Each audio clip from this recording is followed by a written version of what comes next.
right, guys, good morning, good morning. We're actually in my cousin Corey's truck right now. We've got Kyle Knowles in the back here and his awesome son, Corbin. And he just wants his trucks and he wants his sweet bus right now. What do you think, Corbin? Who is it? So guys, we're heading up right now. We're heading to Joe Grannis' shop at Grannis Racing. I'm heading up to get the transmission right now. Thankfully, Corey was kind enough to drive his truck up for me. We should be there in about 40 minutes or so. It's actually not a bad drive to get up here. It's in Hollidaysburg, but I'll show you guys more once we get there. I'm gonna talk to Joel's son. We're gonna go over what he's got in the shop, look at some of his cars, and then go over the T56 Magnum swap in itself. All right, guys, so we're here at the shop now. We've got Joel here now. What I want to do with this video is to kind of give you guys an understanding of what Joe does, what Grannis Racing is as a whole. Obviously, we're going to go over the T56 swap here. We're going to do a My Car, but I want him to go over what his company is, how this started, and how this all began. I know everyone ran the V160 for a long time. That was the only option we had, and I know you were having some frustrations with it. Parts were getting scarce. So how did this all come about, and how did this become what it is today? Yeah, so it all kind of stemmed from racing. So it all started with racing and needing parts. And the V160s were great for a long time. I raced on the V160 for like 4 or 5 years and never had a problem. And then I broke two after I turned it up over like 1,400 wheel horsepower. I started breaking the second gear at the track. So the second time I broke that gear, we went to look for replacement gears, OEM gears from Toyota, and there was like three pieces left. So I bought them all at that point, 3 that was left in the warehouse. So I knew that there was going to be a problem going forward in the future with getting parts, so that's when I kind of started looking for other options and started researching options. And that's where the T56 Magnum came in. It has such a great torque rating from the factory, 700 foot-pounds. And I build them. I do different levels of trans. And so I have like a GR700 kit, which is what Ryan's getting for his car. I have guys that are making 1,000 wheel through the 700 without a problem. Usually I recommend the 900 or the 1,000 for the guys that are taking it to the track more often. The 900 is basically carbon fiber synchro rings on all the gears, bronze fork pads. When you step up to the 1,000, you get cryo-on rem treatment on the entire gear set. So that adds a level of strength that's higher than the factory gear set. So it's basically the factory gear set treated to hold more power. Okay, Joel, so go ahead and explain what we've got here and what it takes to swap a Super to a T56 Magnum. I know you offer every nut and bolt, but I'm gonna let you go over it in detail here. Okay, so this is the GR700 kit. So this is the trans itself. This is how it'll come in this big box, this Tremec box. So that'll show up to your door, and I drop ship those from Tremec direct. They come from Texas, from a big warehouse down there. But this is how it will come. So this is the base kit for a Supra. So it has the Sickie billet shifter, which relocates the shifter back. So this is the stock shifter, and if you look here, you'll see how the shifter is relocated back, so it fits perfect in the Supra. This is the cross member that I weld up. It's all chromoly. It weighs like 1.5 pounds. It's really light, but it's really strong too. This is the hardware kit, and this is for the bell housing, which I don't have the bell housing pictured here, but this is the proper hardware for the bell housing. What QuickTime gives you really is not proper. I don't even know what they were doing when they put that bolt together, but the bolt kit together, because they're not even right. But this includes all the bolts for the block, so the bell housing to the block, and then the transmission itself to the bell housing. And then the 2 starter bolts and all the washers that you're going to need to have it all done. Cross member bolts, so those go to the body. Wiring pigtail kit, Prothane mount. So this is what you'll get from Prothane, which is it's a urethane mount or polyurethane mount, and that goes up under here. And these are the studs that will pass down through the cross member. I know some people had mentioned they were worried about vibration because they said, what's a solid mount? It's not. I wanted to make sure people were clear that it's a urethane mount. So it is pretty solid, but it does have it takes out some vibration. Yes, it does take out some vibration, but it's not a rubber mount where it's going to wear out over time. Sure. It is a lot stronger than rubber, so it is a lot stiffer than rubber, so it doesn't absorb all the vibration. But this is probably the best thing you can really do as far as a mount. You could run a stock T56 mount maybe to eliminate a little more vibration, but I don't know how long that's going to last for you, especially at high horsepower. Sure. So Prothane also doesn't include the bolts that go from the mount up into the trans, so I include that with all my kits as well. One of the options for the 700 kit is the drive shaft shop aluminum drive shaft. This is a 4-inch shaft, so it's really really heavy duty. It comes with the Sonics billet yoke, and then it comes with the billet adapter to go to your stock rear end as well. That shaft right there, I put like 1700 wheel through it and never broke it. So wow, that's what I was wondering, is like, should I upgrade the carbon fiber? My car doesn't make anything crazy power, but I was like, do I need that? Now that just tells me I will never need anything else. Yeah, I mean, it's going to hold up to all the abuse. The one thing that's good about the carbon fiber is it absorbs a little bit of that shock. So if you're at the track and you hit the drivetrain really hard, like you just drop the clutch, that shaft will actually twist a little bit and absorb some of the that shock from the driveline. It'll save parts usually. Okay. So some of the other parts here, this is the Dakota SGI box. So this allows you to run the stock Toyota speedometer. So that's an option. Not everyone needs that. Some of the cars they don't require that, especially if you run I think if you run a Pro EFI, you don't have to run that. This is the Grannis Racing leather knob that looks like the OEM V160 knob, but it has the T56 pattern in it. And then this is the boot cone that allows it to fit in the stock shift boot, and it looks like OEM basically. Which I thought that was a nice touch when you started offering that, because I'll be honest, I do not like the trimming, the stock, that white ball. It's just nothing for me. So the fact it looks like factory now is an awesome little touch. Billet alignment tool for the T56, which is really important with these clutches. And then the clutch line kit. And so Ryan, you basically got this option, the leather knob, this option. I'm throwing that in for you, and you'll need that as well. If you were doing an auto to manual swap, this is one of the most important parts. This is the tunnel cover, and this is something I fabricate here. Basically, this allows you to trim the auto tunnel and install this onto the factory bolt holes.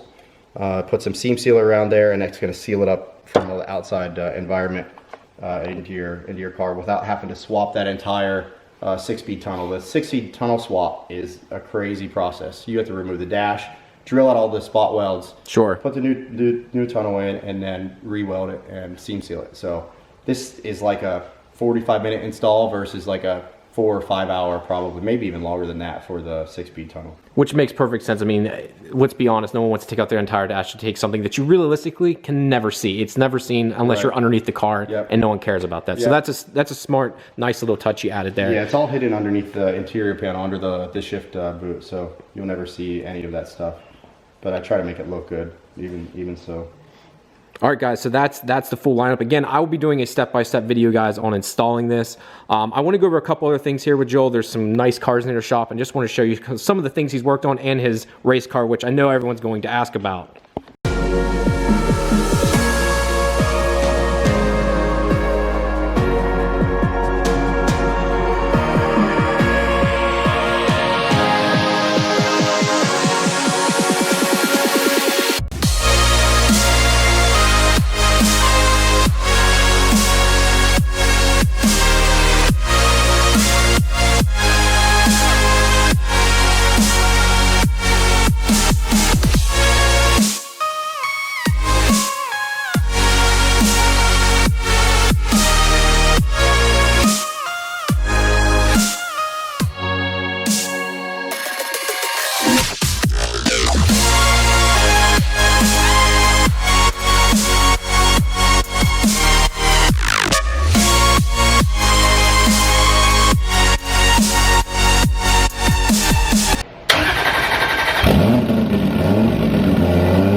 All right, Joel, so we're standing in front of the race car now. I mean, this car's been shared around the internet now, especially someone just happened to drive it in Mexico one night just before World Cup finals. I'm not sure who it was, but crazy. I don't know anything about that. Yeah, I mean, it's absolutely nuts.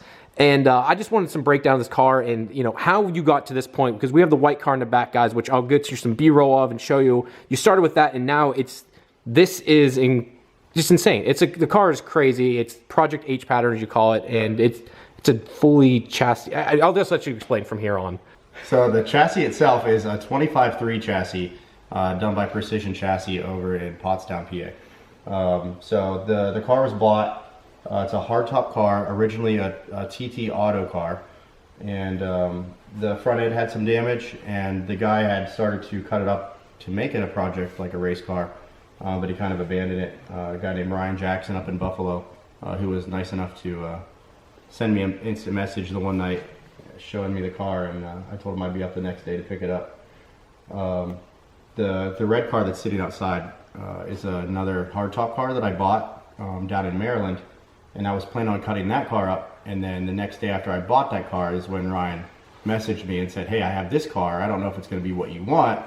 And when he sent me the pictures of it, I was like, this is perfect. It's like I don't have to cut up that car now, so now I have 3 Supras. So like you saying, it's a bad thing. Yeah. But yeah, this car, it's really similar to the white car as far as the motor setup. So it's got the same intake manifold, the same head games head, the same 8891 precision turbo, but the block has changed. We did a coil and plug setup from Buck Performance there, which is the IGN 1A coils. We did I guess the main part we did is the billet block.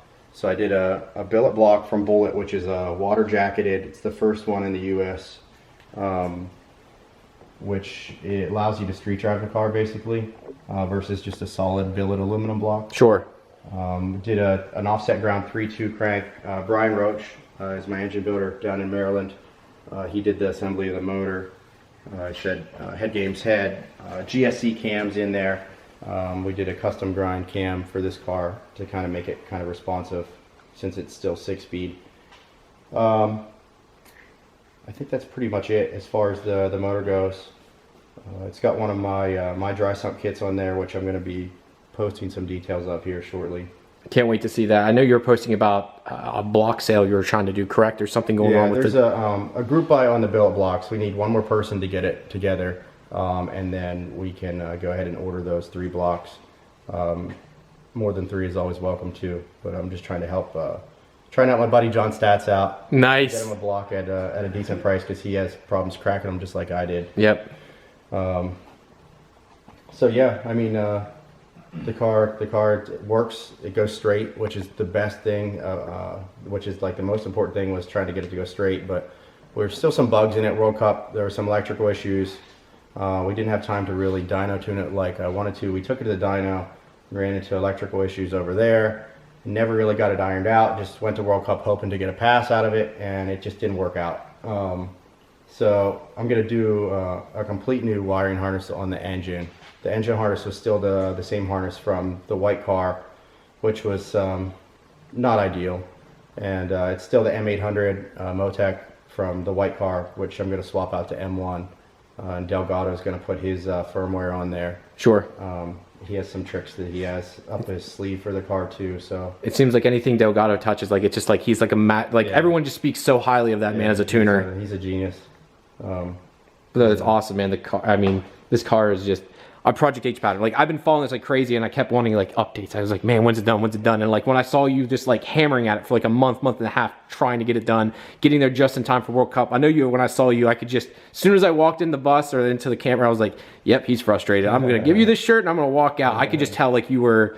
Yeah, usually at the track, I'm like, it's like me and usually like 2 of my buddies helping me, so it's kind of hectic most of the time. Sure. So it's hard to, like, sometimes it's hard to talk to people, and I hope I don't come off as rude there, but no, it's you're focused. Yeah, I'm trying to get things done between passes.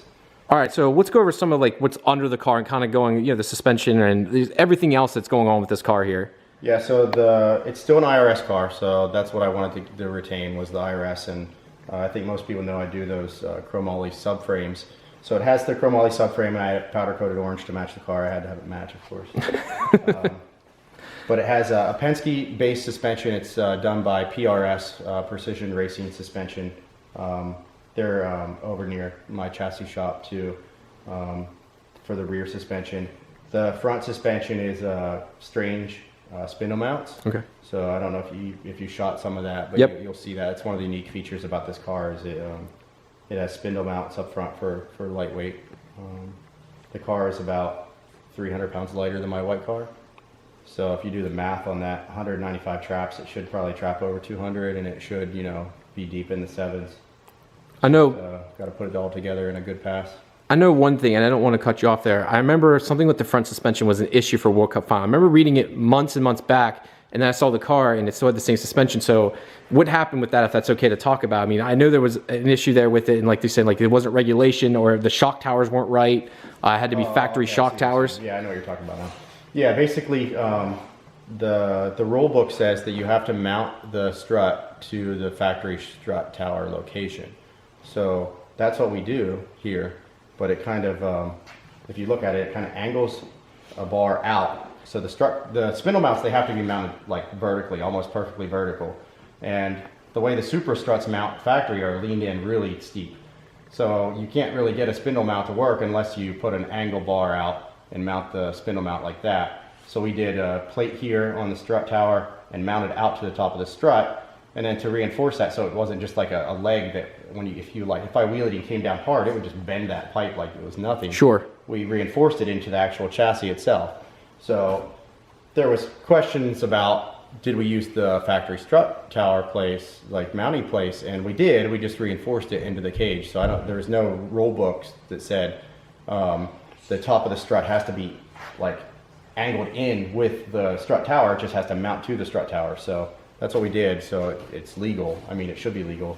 I don't really understand the premise of being so strict on front suspension. I could see like rear suspension is what gets the car to go and makes it go faster. The front is just basically allows you to keep the car straight for the most part, and I guess you can get some weight out of it. So I guess that would be an advantage to it, but I don't really see the big deal when it comes to the front suspension stuff. Thanks for the explanation. I was just curious. I saw about it, so thank you. Okay, Joel, so here's the white car. Here's the car that I remember you starting with. I remember watching you run a lot. And we have the RX-7 here too, but this is the car I remember you making pass after pass after pass with. Originally with the V160, then the T56 swap. And this was the car that I think you were so well known for, and now the orange car obviously plastered everywhere. But tell me how this all started and how you even got into this car. So this car, I don't even know how many years ago it was now. I think it was 2010 that I bought the car. Darren DTR is the original owner, so I'm pretty sure most people know Darren. So this car was in Florida. He listed it for sale. I threw an offer and he accepted it, so I went down to Florida and picked it up. And that setup that he had, it was kind of more of a street setup at that point. It made like, I think it made somewhere around like 900 wheel. So I took it to the track a couple times, but I never really got any good passes out of it.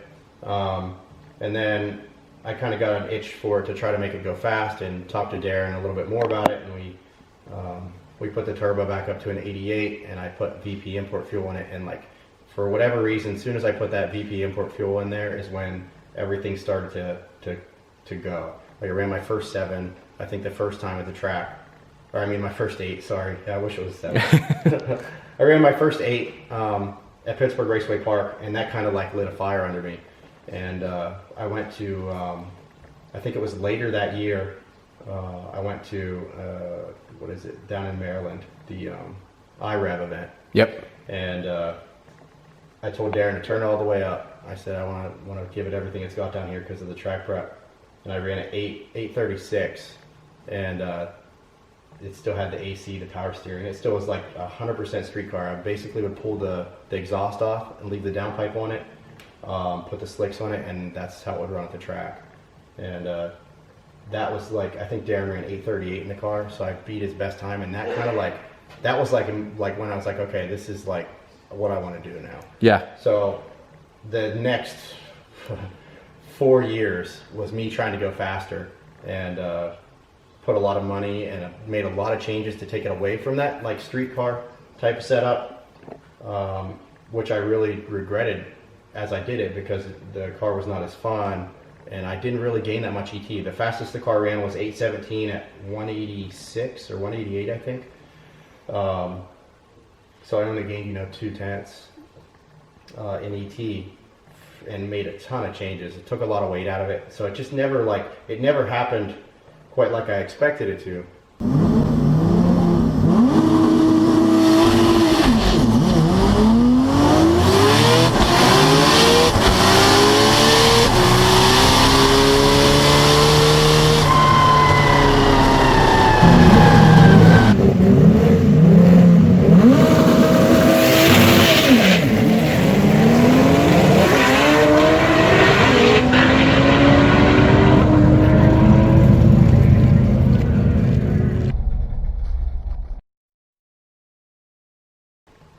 But yeah, this car, like everyone asks me what I'm going to do with this car, and it's not going anywhere. Like this car will eventually go back to a street setup, maybe like 76 millimeter or something like that. Put it back to the way it was with AC, power steering, everything, like a full street car, so that I can take it out. But it's going to be a little while until I get to that point because the funds are not quite there right now. Sure, with the orange car, I can only imagine. But it's cool to see this car again. Like I know, like I said, this is where I remember you coming from. It's a little bit sad right now. I mean, the doors are off of it, and everything's ripped apart in the interior because I basically took parts off of this, raw parts to put in the orange car to get it ready in a short time frame. But I have everything to put it back together, so it'll eventually be back to street car status. Joel doesn't just do a Grannis Racing itself. Doesn't just do transmission work. He makes quite a few parts, and there's a couple things he specializes in. So I'm gonna let him talk about that now. Yeah, I kind of like look at myself as like the driveline guy. So if you're looking for something driveline, rear end, suspension, transmission, probably should talk to me. You're the go-to guy. I mean, that's when everyone mentions anything anymore, it's Grannis Racing. I mean, it really is. But this is the subframe that we did. This is the version 2 of it, so it's a little bit more reinforced. The first one should have been strong enough, but it wasn't strong enough for the white car. The white car twisted the first version, so we added bars and strengthened it up. So it's full chromoly. It takes about, I think it's 30 or 35 pounds off of the factory subframe and adds a bunch of strength, and you can run all the stock components. You can run a stock rear end in there. You could run a DSS 9-inch kit in there, which is what I do. Basically, it has every factory mounting point is still retained. So everything factory you can still run with it. It just is a lot stronger and a lot lighter. It takes half a bottle of argon to weld one of those. That's how long it takes for one of those. So people like that are complaining about the price of them. The time, that tells you the time that goes into each one of those welding those things. So I think people take that for granted. That's why I see people that say, why does an exhaust cost so much? It's the time. It's the time to make it, the welding time, the material. It's not cheap. It's just not. People think it is, but they just, you'd be surprised how many people are clueless on that fact. Yep, the time into the time into the welding, and then the material cost, that's 100% chromoly. These tabs are all water jet cut out. So water jet cut out and then broke to be the shape that they are. And then 100% TIG welded. Aluminum bushings that fit factory perfect.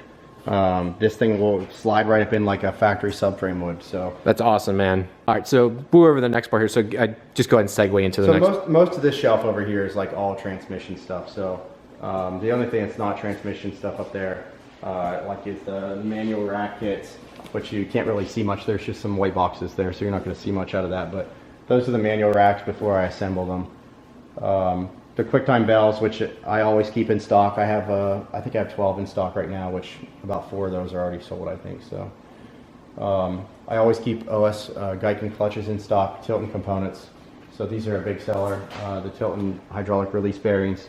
These work well with the OS clutches, and then I do make these modified ones for the V160. So if you want to run an OS clutch with the V160, and you don't want to run that push-pull kit, which is kind of clunky, you can run that V160 bearing that I make, which will make the pedal feel like almost like a stock pedal. I was going to say here, I know I'm going to be using a Clutch Master clutch, but you're a big proponent or a big supporter of OS Geiken and their clutches. You said, I mean, if you're going to recommend anything, that's what you usually recommend, right? I mean, what about it makes you go with OS Geiken in that manner? Well, it's kind of like horsepower. So if you like where you're making like what, 550? I make 650 right now, and 650? So you can get away with a single disc clutch, but once you go up into the twins and the triples and things like that, then I really like the OS clutches. The TR2 CD is good for 700 wheel torque, so like probably like 780 or so on a Supra. The R3C is good for 1,000 wheel torque, so like, you know, 1,100 probably wheel horsepower. And then they make a quad, which is good for like 1,300 wheel torque. So which is, yeah. The sky's the limit on that one. But they drive really well on the street, which is really quite impressive considering like they're I guess like they're metallic. They're not, you know, a carbon clutch. Really? So I assume they were carbon, so they're not. No, they're a metallic clutch. They have a floating hub design, which I really like. The entire clutch is like billet. So, okay. If you go online and Google image search like OS Geiken R3C. Right here, guys. I'll pop it up for you. Yeah, if you go in there and look at the pictures, you'll see how like high quality these clutches are. They're made in Japan. They're just amazing clutches. The only thing that I would rate higher would be like maybe the RPS carbon and the Tilton carbons, but they're like double the price. So sure, the OS is like a great bang for the buck as far as quality, power handling, and streetability. That's awesome. Thanks, man. All right, Joel, again, man, thank you very much for letting me come up today. Yep. Guys, we've got all the Tremec, we've got all the swap stuff here. Again, I'm gonna link everything down below. Look forward to the series coming here soon, guys. Again, it's GrannisRacing.com. Again, Joel, thank you very much, man. And guys, I will talk to you later.